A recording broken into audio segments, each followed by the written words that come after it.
UnitedHealth Group reported their earnings this past week, and the earnings were nice in terms of we saw a nice surge in price on Friday. It was a gap and go. Big picture, the 430 level is serving as a nice resistance support band. And on the weekly chart, back in December of last year, we had this, might be hard to see, but we had a drop in price, basing candles, and then a huge drop down.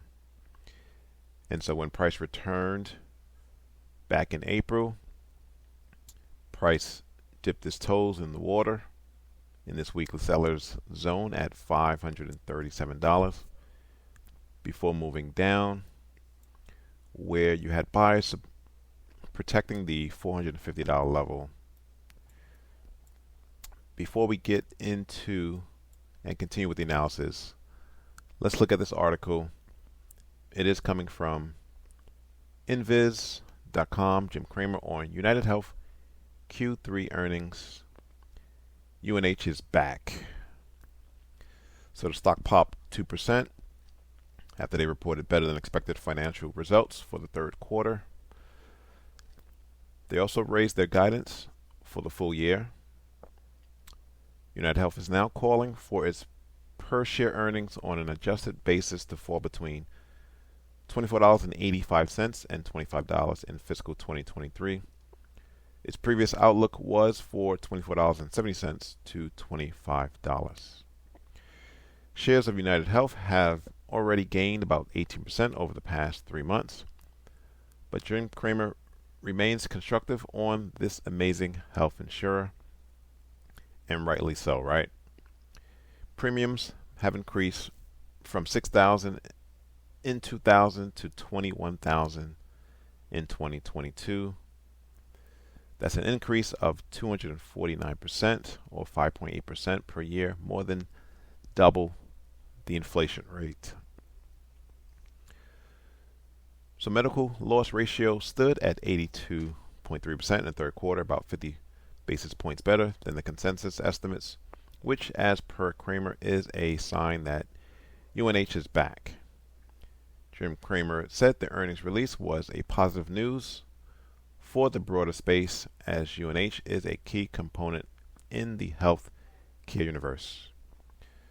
So before we continue with the analysis, let's look at this quick video. It is a mad dash where Jim Cramer talks about UNH. Time for Cramer's Mad Dash as we count down to the opening bell. We always get caught up in the banks, and that's right, the big ones, but we ought to focus time on UnitedHealth. Now, UnitedHealth is the biggest, this is an amazing health insurer that it has a terrific technology department, too. Now, the last time they spoke, this was the famous pickleball incident, where you suddenly said, wait a second, the medical loss is bad, and the jaws dropped from everybody because UNH never misses.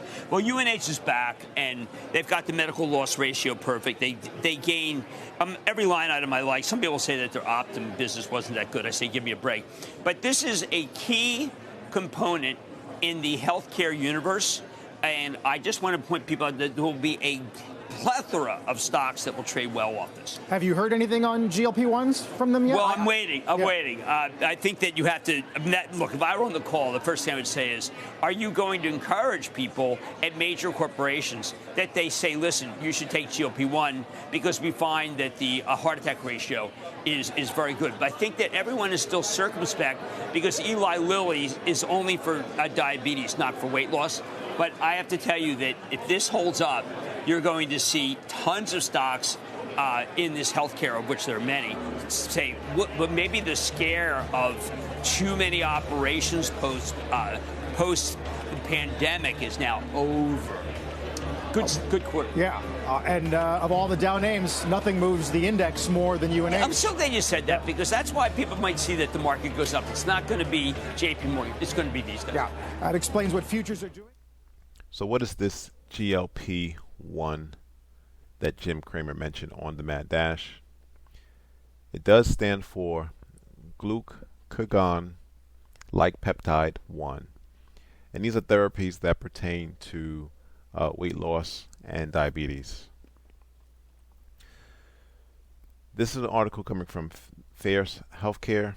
It just talks a little bit about the GLP-1 cost.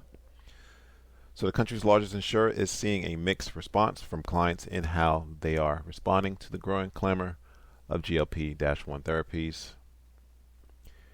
UnitedHealth Group CEO Andrew Witty emphasized that the cost is the core issue for plan sponsors.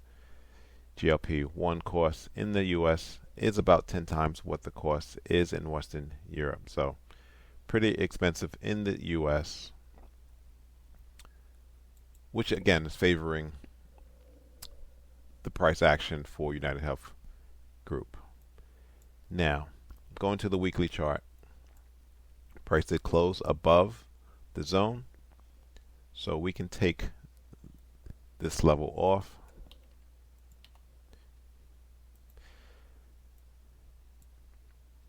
Again, kind of drilling now down to the weekly chart.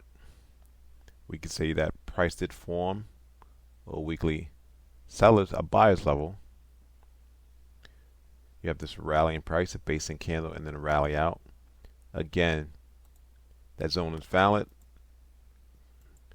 because it did take out that seller zone, again at $537. Making this level now a valid level at the $506 level.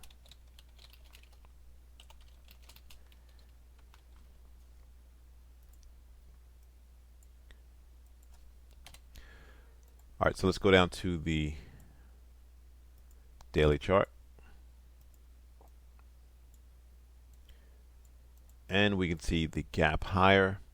So that is an extended range green candle.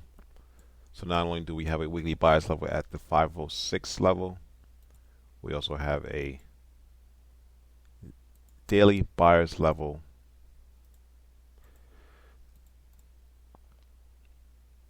at the 523 level.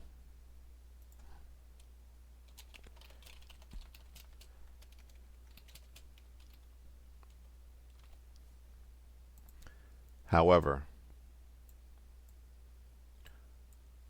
upside opportunity is limited. The chart suggests price can go another $10 before running into resistance. In order to see that, we have to pull back out to the weekly zone. We can see all-time highs, a triple top. Just price could not get above the 550 level as the sellers are in control. Maybe this time will be different. Maybe the buyers will push through this band in the coming weeks. Again, based on premiums continuing to move higher, double inflation rate.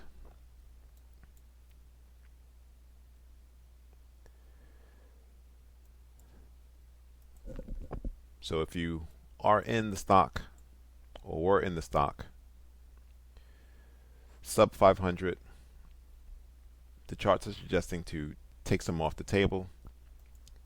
If you want to get into the stock, wait for price to close above the band and then a pullback to continue the upward trajectory. Thanks for watching. Subscribe. Please like the video.